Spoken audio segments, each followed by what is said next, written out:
Hey everyone! Welcome back to challenging but essential English words American students learn. In this lesson, we'll explore words that describe powerful emotions, deep thoughts, and how people react from the heart. Let's begin. First word, abhor. Have you ever felt strong dislike for something? Not just, I don't like it, but I can't stand it? That's what abhor means, to hate something deeply or to feel disgust toward it. For example, I abhor cruelty in any form.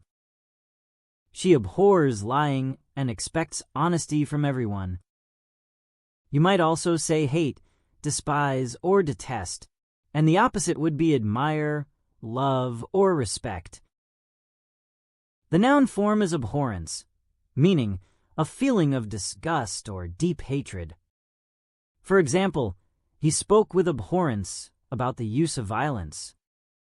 It's less common in conversation, but often appears in essays or formal writing. Let's hear how people really use it. I can't believe people still litter in parks. Same here, I absolutely abhor that kind of carelessness. He said he abhors gossip, but somehow he always knows all the rumors. Maybe he just listens out of curiosity, not approval.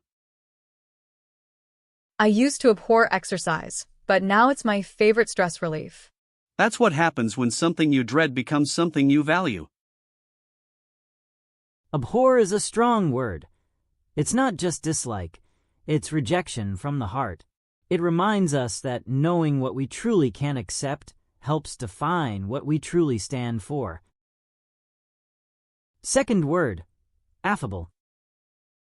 Have you ever met someone who instantly makes you feel comfortable just by how they talk or smile? That's affable. It means friendly, easy to talk to, and pleasant to be around. For example, everyone liked the new teacher because she was so affable. He's an affable host who makes guests feel at home. You might also say friendly, kind, or approachable, and the opposite would be cold, unfriendly, or rude. The noun form affability means friendliness or warmth of manner. For example, her affability made even shy students feel welcome. It's a useful word when describing someone's personality in writing or interviews. Let's hear how people really use it. Your neighbor seems really nice. Oh, he's great, super affable, and always says hi when I walk by. I was nervous to meet her, but she turned out to be so affable. Yeah, she has that easygoing vibe that makes everyone relax. People think leaders have to be tough, but being affable can be just as powerful. True, kindness can make others listen more. Affable reminds us that warmth is its own kind of strength. People remember not only what we say, but how we make them feel, and being approachable opens hearts faster than authority ever can. Third word, amiss. Have you ever felt that something just isn't quite right, even if you can't explain why? That's when you can say something is amiss. It means something is wrong, out of place, or not as it should be. For example, when she didn't reply all day, I knew something was amiss.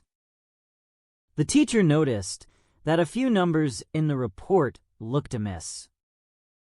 You might also say wrong, off, or out of order, and the opposite would be fine, okay, or in order. Amiss is usually used after a linking verb like feel, seem, or be. For example, something feels amiss here. It's not common in casual talk, but often used in stories, news, or detective-style situations to describe when something feels off. Let's hear how people really use it. The system's been acting strange lately. Yeah, something seems amiss. Maybe a software update messed it up. She smiled the whole time, but I could tell something was amiss. You're right. Sometimes you just sense it even when people pretend. The door was open and the lights were on. That's when I knew right away that something was definitely amiss. Amiss teaches us to trust our awareness, the quiet voice that notices when things don't feel right. Sometimes paying attention to what feels off helps us find truth before it's spoken. Fourth word, despondent. Have you ever felt so disappointed or hopeless that you just didn't want to try anymore? That feeling is being despondent. It means very sad, without hope or discouraged. For example, after losing the match, the team sat in silence, completely despondent. She became despondent after receiving rejection letters from every college she applied to. You might also say discouraged, hopeless, or downhearted, and the opposite would be hopeful, confident, or encouraged. The noun form despondency refers to a state of low spirits or loss of hope. For example, he spoke with quiet despondency about his failures. You'll often see despondent used to describe mood or tone in literature and emotional writing. Let's hear how people really use it. I studied so hard, but my score didn't improve at all. Don't feel despondent. One test doesn't define how smart you are. She looked despondent after the interview. Yeah, but sometimes setbacks are just redirections. He sounded despondent on the phone last night. Maybe he just needs some time to rest and reset. Despondent reminds us that feeling low is part of being human, but not the end of the story. Hope often begins quietly, right after we think we've lost it. Fifth word, entreat. Have you ever really wanted something and asked for it with all your heart? That's when you entreat someone. It means to beg, ask earnestly, or plead with deep sincerity. For example, she entreated her parents to let her study abroad. The villagers entreated the mayor for clean water and safer roads. You might also say beg, plead, or implore, and the opposite would be demand, insist, or refuse. The noun form entreaty means a heartfelt request or appeal. For example, his letter was an entreaty for forgiveness. While entreat sounds formal, it's often used in writing or storytelling to show emotion and respect in a request. Let's hear how people really use it. She entreated her friend not to give up on the project. Yeah, sometimes a sincere plea can make all the difference. The lawyer entreated the judge to show mercy. That word really captures how deeply someone is asking. It's not just asking. It's from the heart. I entreated him to stay, but he had already made up his mind. It's hard when even our most honest words can't change someone's decision. Entreat reminds us that real communication isn't just about words. It's about emotion, honesty, and the courage to ask sincerely. When we entreat, we open the door for understanding, not just agreement. Sixth word, haunt. Have you ever had a memory or a thought that just wouldn't leave you alone, no matter how much time passed? That's what haunt means, to stay in someone's mind continually, often causing worry, sadness, or fear. For example, the accident still haunts him after all these years. That decision haunted her for a long time. You might also say trouble, torment, or linger in the mind, and the opposite would be comfort, reassure, or forget. Haunt can also mean to visit a place frequently or a place visited by ghosts. For example, I used to haunt that old cafe in college. That castle is said to be haunted. Its noun form haunt can mean a favorite place to go, like, that library is my favorite haunt. Let's hear how people really use it. That mistake still haunts me whenever I think about it. It's tough, but sometimes guilt is just a sign that we care enough to learn.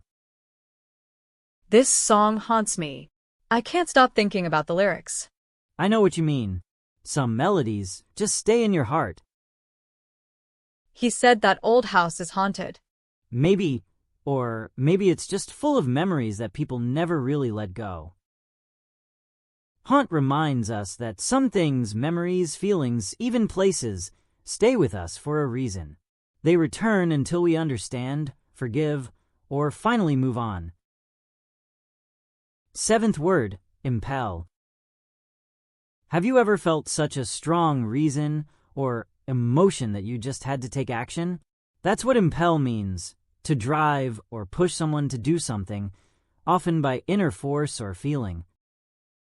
For example, curiosity impelled her to open the old diary. A sense of duty impelled him to tell the truth. You might also say motivate, drive, or urge, and the opposite would be deter, discourage, or restrain. Impel often suggests an internal force, something emotional or moral, while compel usually implies an external pressure. For example, I was impelled by compassion to help. I was compelled by law to act. They're close in meaning, but the feeling behind them is different. Let's hear how people really use it. What impelled you to start your own business? Honestly, I just wanted to create something meaningful. That idea kept pushing me forward. She was impelled by guilt to apologize. Sometimes our conscience is the strongest motivator. His curiosity impelled him to explore beyond what was expected. And that's often how discovery begins, with a feeling you can't ignore. Impel reminds us that the most powerful actions often come from within. When your heart impels you towards something good, following that impulse can change more than just your path. It can change who you become. 8th word, interminable. Have you ever sat through a class, meeting, or movie that felt like it would never end? That's when you can call it interminable. It means seemingly endless or painfully long. For example, the wait at the airport felt interminable. He listened to an interminable speech that lasted for hours. You might also say endless, never-ending, or unending, and the opposite would be brief, short, or limited. The word interminable comes from the root terminate, meaning to end. So interminable literally means without an end. It's often used with negative tone, when something drags on far longer than you want. Let's hear how people really use it. That online meeting was absolutely interminable. Tell me about it. I checked the clock every 5 minutes. The drive felt interminable because of all the traffic. Yeah, sometimes time slows down when you just want to get home. He gave an interminable lecture on grammar rules. I respect his passion, but maybe less is more next time. Interminable captures that stretched out feeling when time seems stuck. It reminds us that patience is a quiet strength, even when every minute feels like forever. 9th word, irascible. Have you ever known someone who gets angry at the smallest thing, like a ticking clock or a slow reply? That's irascible. It means quick-tempered or easily angered. For example, the irascible old man yelled whenever kids played near his yard. She tried to stay calm around her irascible boss. You might also say grumpy, short-tempered, or irritable, and the opposite would be patient, calm, or easygoing. The noun form irascibility refers to a tendency to become angry easily. For example, his irascibility made teamwork difficult. It's not a common everyday word, but it often appears in books or formal descriptions of personality. Let's hear how people really use it. Why is Mr. Blake always so irascible lately? Maybe stress from work. Even calm people lose patience sometimes. She used to be cheerful, but lately she's become a bit irascible. Yeah, when life gets heavy, tempers can grow short. My cat is so irascible in the mornings. Same. I need coffee before I can be nice to anyone. Irascible reminds us that anger often hides exhaustion or pain. Understanding where frustration comes from helps us respond with patience, both toward others and ourselves. 10th word, profound. Have you ever had a thought or experience that touched you so deeply it changed how you saw the world? That's profound. It means deep, intense, or showing great understanding or insight. For example, the speech had a profound effect on everyone who heard it. She felt a profound sense of gratitude after surviving the accident. You might also say deep, meaningful, or thoughtful, and the opposite would be shallow, superficial, or light. Profound can describe not only emotions or ideas, but also changes, silence, or influence. For example, a profound silence, a profound discovery, a profound sadness. Its noun form profoundness or depth can be used in writing to show emotional or intellectual depth. Let's hear how people really use it. The movie was so profound. It made me think about my own choices. Same here. Sometimes stories reveal truths we didn't know we needed. He spoke with profound respect for his teacher. You can feel when words come from the heart. Losing her made me realize something profound about time, how precious it really is. That's the kind of understanding that stays with you forever. Profound reminds us that depth isn't always loud or visible. True understanding often grows in quiet moments, when we listen, reflect, and let meaning sink in. 11th word, recluse. Have you ever known someone who prefers to stay alone, avoiding crowds and social events? That person could be called a recluse. It means someone who lives apart from others, often in quiet isolation. For example, after his book became famous, the author turned into a recluse, rarely appearing in public. She lived like a recluse in the mountains, enjoying peace and solitude. You might also say loner, hermit, or isolated person, and the opposite would be socialite, extrovert, or outgoing person. The adjective form is reclusive, meaning preferring to be alone. For example, he's a reclusive artist who rarely talks to the media. While being a recluse can sound negative, it can also suggest someone seeking peace, privacy, or focus. Let's hear how people really use it. I heard the painter hasn't been seen in years. Yeah, he's kind of a recluse. He just wants to focus on his art. After the scandal, she became reclusive and avoided interviews. Sometimes people just need space to heal. I wouldn't mind being a recluse for a week. Just me, books, and quiet. That actually sounds perfect. Silence can be a kind of reset.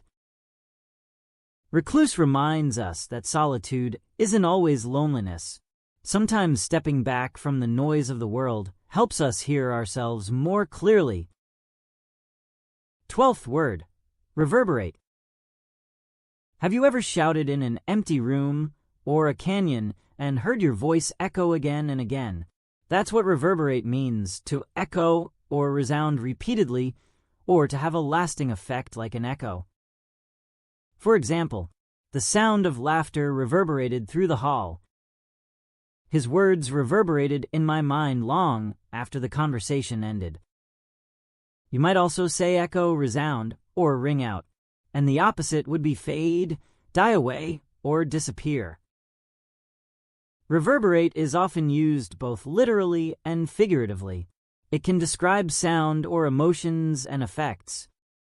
Its noun form reverberation can mean both a physical echo and an emotional impact. Let's hear how people really use it.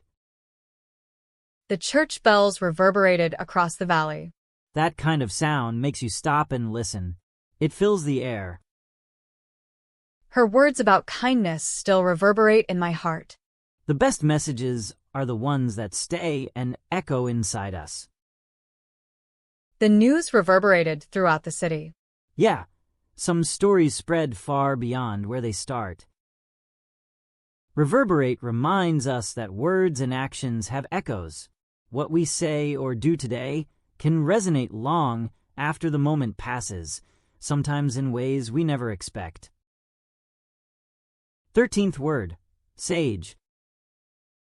Have you ever met someone whose words are calm, wise, and make you think differently about life? That's a sage.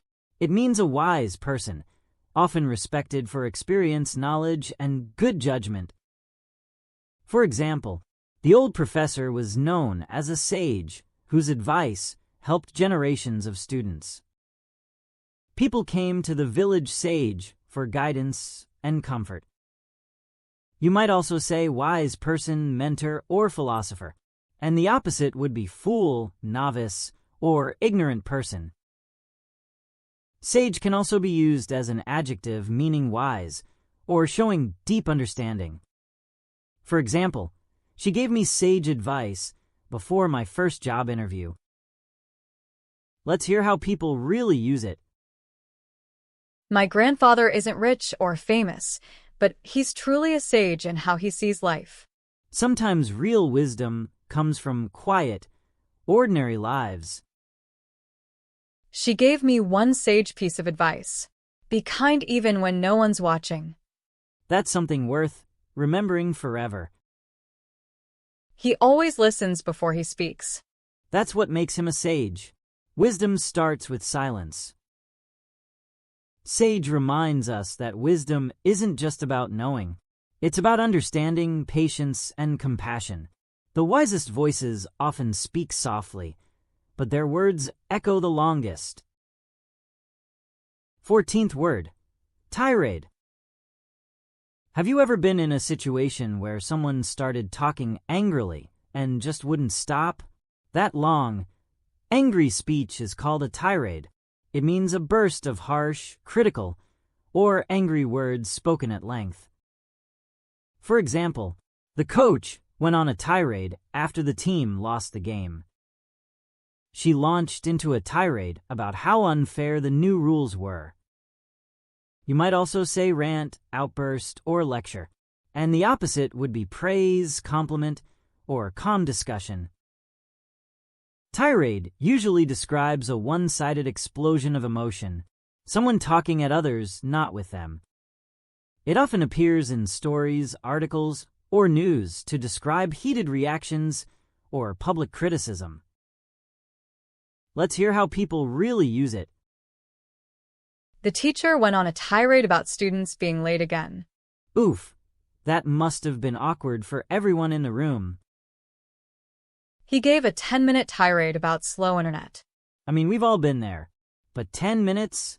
That's impressive. She stayed calm while her boss went on a tirade.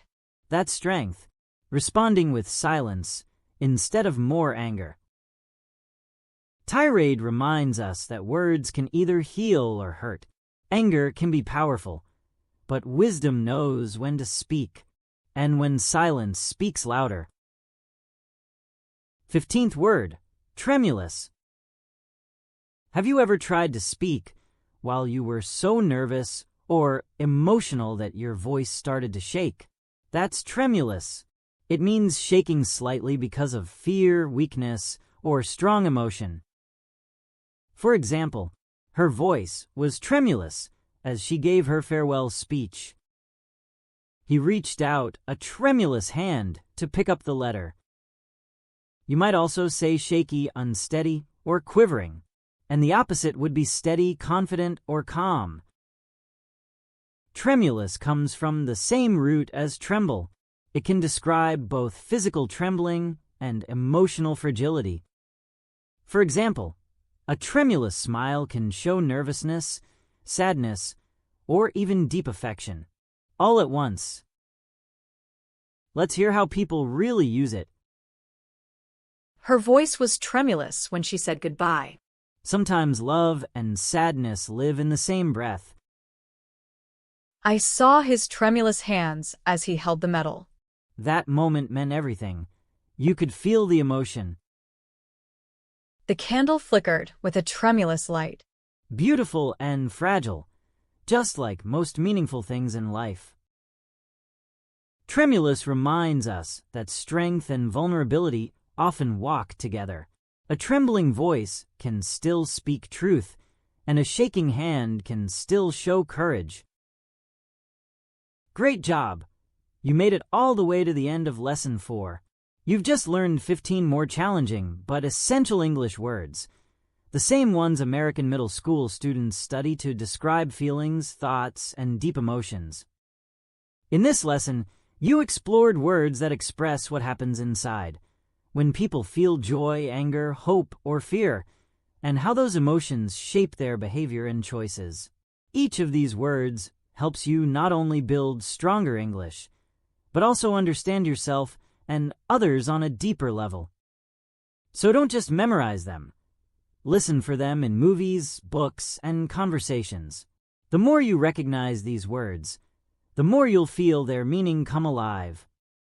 If this lesson helped you learn something new, don't forget to like, subscribe, and turn on the notification bell so you won't miss the next lesson in this series.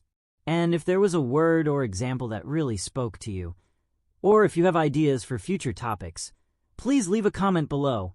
Your feedback helps us create better lessons for you and English learners all around the world. Keep learning, keep feeling, and I'll see you in Lesson 5.